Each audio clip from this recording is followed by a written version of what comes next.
সকাল 5টা বাজে আমরা রওনা হয়ে পড়েছি বাস স্ট্যান্ডের দিকে। ট্রেনের টিকিট যথারীতি পাইনি, তাই বাসে করেই যাচ্ছি এবার।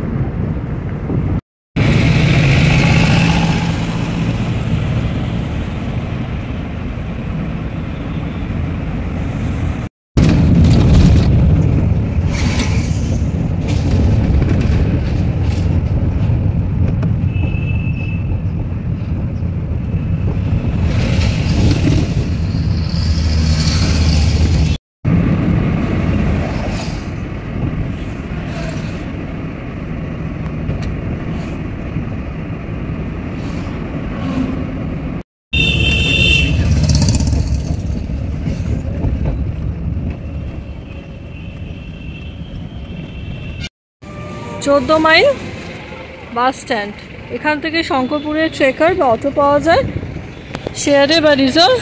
বাসে আসলে এখানে নামতে হবে, আর ট্রেনে করে আসলে রামনগর স্টেশন থেকে আসতে হবে।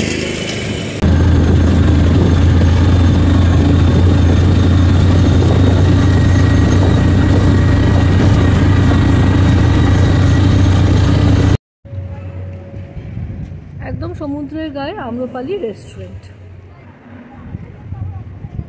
ইন্ডিয়ান, চাইনিজ, ফাস্ট ফুড সব কিছু অ্যাভেলেবেল আছে।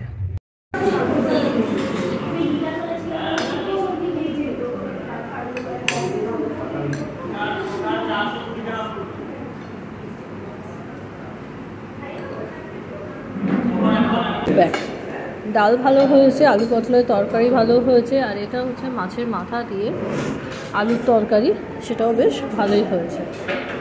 তো এখনো পর্যন্ত রিভিউ কিন্তু ভালো। 4 পিস চিকেন বেশ বড় সাইজের দিয়েছে। খেয়ে বলছি কেমন। মাংস রান্না ভালো হয়েছে।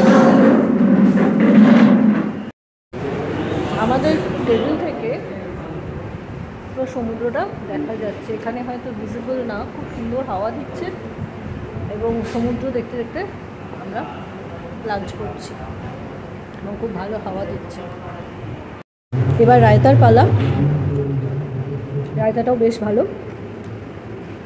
জলজিরা বা কিছু একটা মনে হয় দিয়েছে, যেটার জন্য টেস্টটা সত্যি খুব ভালো লাগছে। ধনে পাতাও দিয়েছে, লঙ্কাও দিয়েছে, বাট ভালো। আম্রপালি রেস্টুরেন্টে খাওয়া দাওয়া ভালো, ফিডব্যাক ভালো।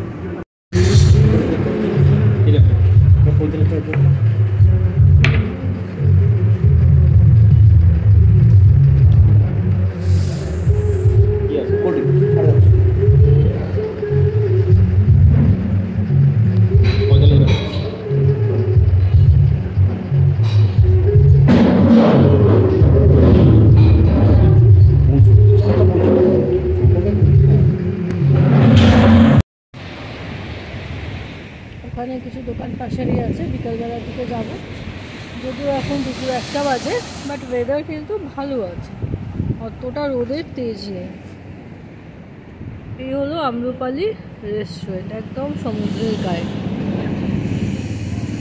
আর এই পার্ক, আর উল্টো দিকে ওই যে সব হোটেলগুলো আছে।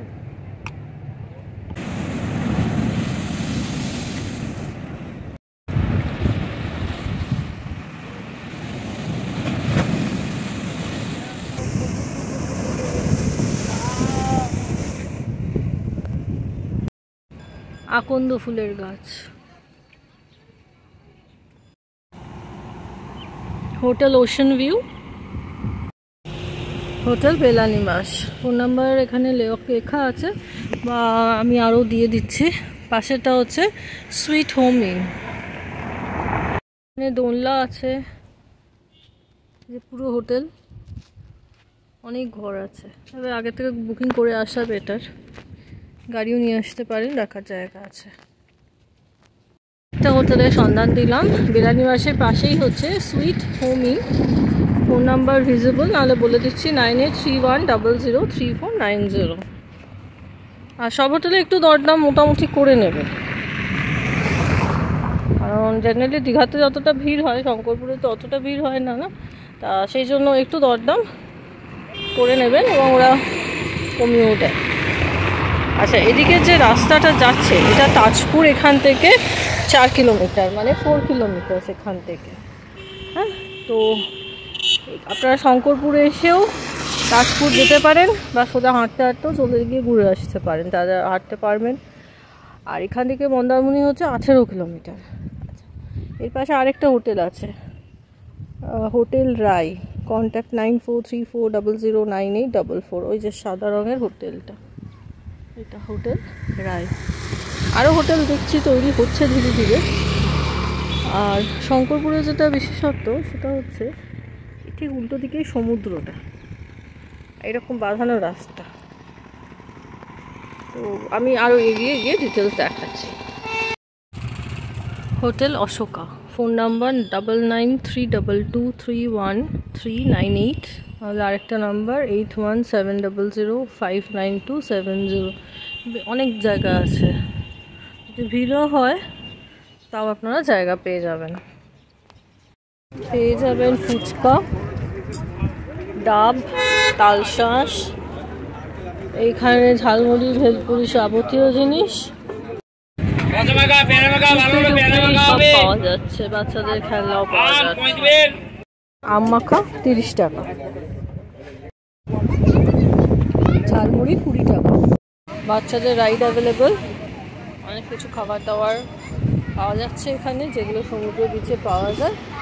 আর তার সাথে টুকিটাকি কেনাকাটার জন্য এখানে নানা রকম জিনিসপত্র পাওয়া যাচ্ছে, যেটা সমুদ্রের ধারে পাওয়া যায়।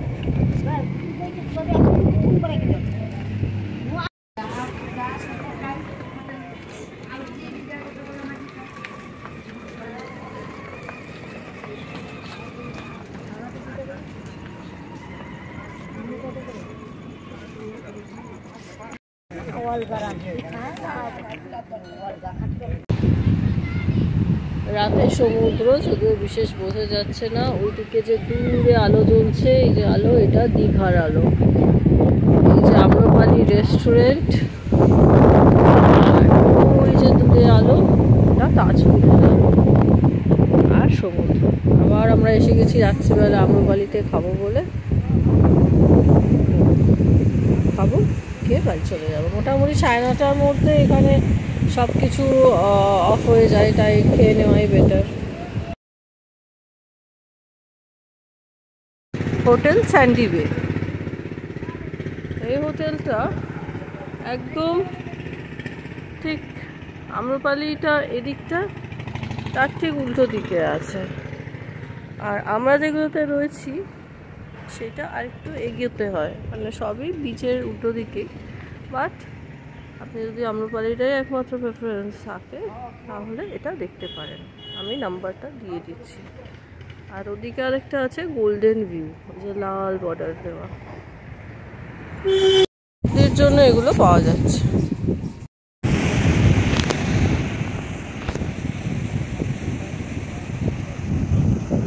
কিছুক্ষণের মধ্যে আমরা শিফট করে যাচ্ছি দীঘার দিকে, তারপরে বাড়ি যাব পরের দিন। এবারে যাব ওয়াচ টাওয়ার। এই যে ওয়াচ টাওয়ার, ওয়াচ টাওয়ার থেকে সমুদ্রের ভিউ, এদিকে আম্রপালি, নিচে পিকনিক হচ্ছে, এদিকে সমুদ্র।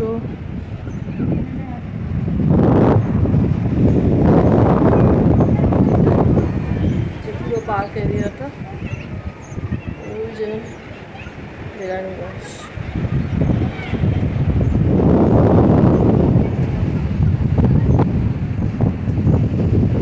একটা কথা বলতে পারি, এই গাছটা এখানে বড়দিনে বানান, একটা মাত্র ঝাউ গাছ। আমার বোঝাই যাচ্ছে আশেপাশে অনেক ঝাউ গাছ ছিল, যেগুলো কেটে ফেলা হয়েছে। যেটা দেখছে সামনেই ঘুমচিটা তো অনেকেই বসে থাকে, এবং ঘুমচিগুলো বেশ ঠান্ডা, রোদ্দুরের মধ্যেও আপনারা ঘুমচিতে বসে থাকতে পারেন। যদি মনে হয় শঙ্করপুরে থাকবেন না, এসে থাকতে পারেন। এখানে দেখুন এগুলো তৈরি করেছে,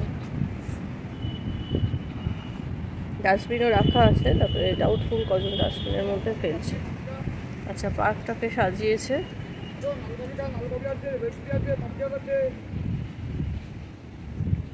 এখানে এই জায়গাটা দেখো, এগুলো কি গাছের গুঁড়ি দিয়ে কেটেছে জানি না।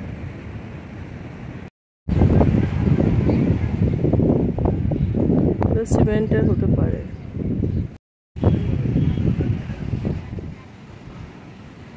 সন্ধ্যেবেলা কিন্তু এমনি লাইট পোস্ট আলো জ্বলে, এখানে কিন্তু সেরকম আলোর ব্যবস্থা নেই। আর যেটা বলার মতো, সানরাইজটা মিস হয়ে গেছে, আজ সকাল সকাল উঠতে পারিনি, মিস হয়ে গেছে। যাই হোক, এখন ঘুরে যাচ্ছি, 7:30 বাজে সকাল। সেরকম ঢেউ নেই, খুব মিস করি দীঘার সে বড় বড় ঢেউগুলো। পলিউশন, গ্লোবাল ওয়ার্মিং সব নষ্ট করে দিয়েছে। আচ্ছা, আম্রপালিতে আমরা আবার ব্রেকফাস্ট করতে গেছি, বাট এই যে ছোটো ছোটো স্টলগুলো দেখছেন, এখানেও কিন্তু পেয়ে যাবেন ডিম টোস্ট, বাটার, ব্রেড, ডিম সিদ্ধ সব পেয়ে যাবেন। আরেকটা কথা, এখানে খেলে একটু তো কম হবেই, ওটা রেস্টুরেন্ট আর এগুলো বাইরের স্টল, একটু তো কম হবে। তো যে যেরকম প্রেফার করবেন সে সেরকম খেতেই পারেন, কোনো অসুবিধা নেই, সবই ভালো। পিছনেই বেলানি বাস, বাথরুমও করেছে, এগুলো সব পাথর দিয়ে করা। ডলফিনও আছে এবং এখানে জলের রং করা হয়েছে।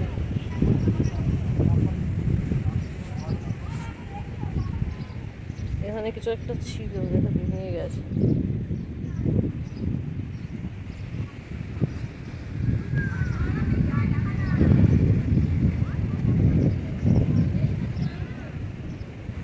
রেস্টুরেন্টের পাশেই শৌচালয় আছে, যারা এখানে থাকছেন না এসে ঘুরে যেতে পারেন। এখানে অনেক বোল্ডার্স দেওয়া ফর সেফটি। আচ্ছা, এইখান থেকে জগন্নাথ মন্দির যেটা করেছে দীঘায়, চূড়াটা দেখা যাচ্ছে। ওভারঅল রিভিউ অফ শঙ্করপুর ব্রহ্মাই এন্ড, ভালো জায়গা। এবং যারা দীঘার ভিড় পছন্দ করেন না, তারা কিন্তু এখানে 1-2 দিন স্টে করে যেতেই পারেন। চয়েস, যার যেটা পছন্দ সেই বুঝে করবেন। তবে এখানে ভিড় কম বলছি, এখানে কিন্তু ভিড় আছে। কাল সন্ধ্যেবেলা ভালোই লোকজন ছিল।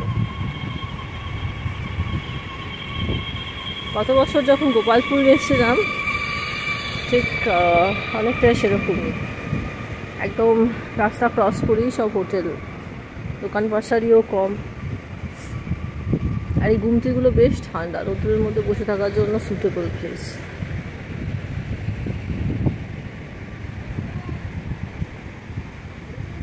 আজকে সকালবেলা ব্রেকফাস্ট করছি এই স্টল থেকে, এবার খেয়ে দেখি কেমন।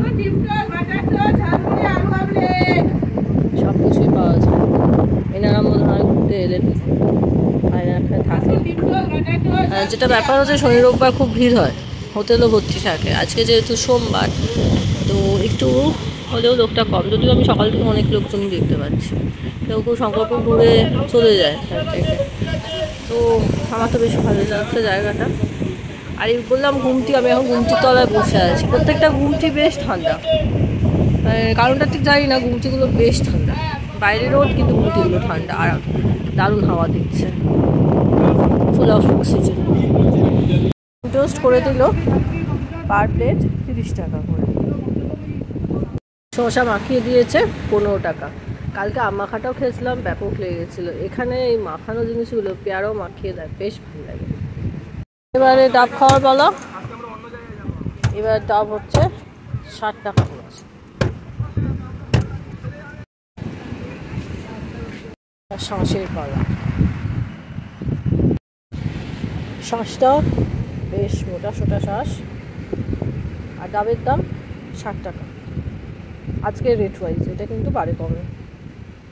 বেলানি বাসের রিভিউ, এখানে খাওয়ার জায়গা, থাকার জায়গা ভালোই লেগেছে।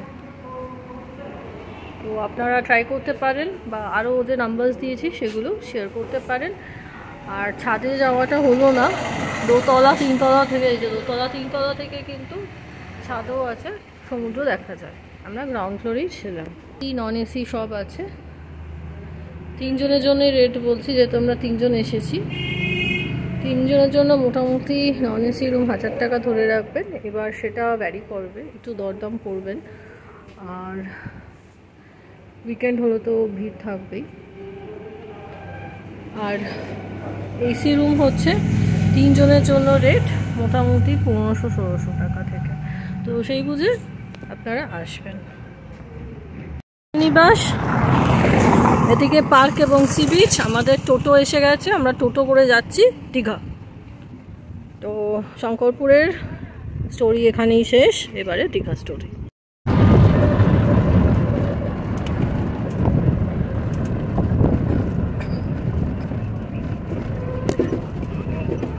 এই জায়গাটা অনেক বাজার দোকান আছে, এই দিক দিয়েও যেতে পারেন। এখানে অনেক খাবার জায়গাও আছে। আমরা ওই দিকটা ছিলাম তো, সেই জন্য এই খাবার দোকানগুলো অনেকটা দূরে। আপনারা এখানে খাওয়া দাওয়া করতে পারেন, অনেকটা রিজনেবল রেটেও পেয়ে যাবেন। এখানে একটা রিসর্ট আছে, চাইলে আপনারা এই রিসর্টেও থাকতে পারেন।